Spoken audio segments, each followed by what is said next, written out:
Ever had this happen? You built a clean report in Excel with this month and last month results, and now you want to quickly do variance analysis. Normally, what happens? You start thinking, okay, variance is this month, less last month.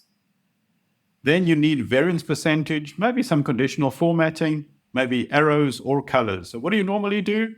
Historically, you would write the formula, Google the formula, you might even ask ChatGPT, copy it back into Excel, drag it across.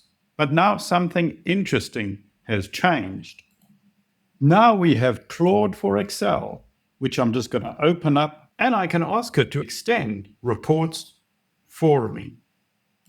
So I'm going to ask Claude to build a variance column for me in column D and a variance percentage in column E with conditional formatting.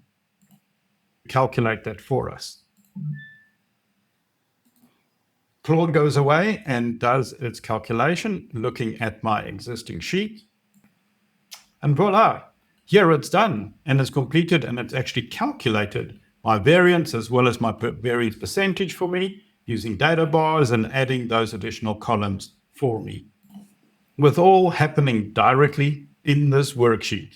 So this is a simple example. It can be a lot more complicated and you can use more sophisticated calculations, but no Googling formulas, no copying from another tool. You just ask. So for accountants and advisors working in Excel, this is pretty powerful, because now instead of spending the time building the report mechanics, you can spend more time interpreting the results and advising the clients.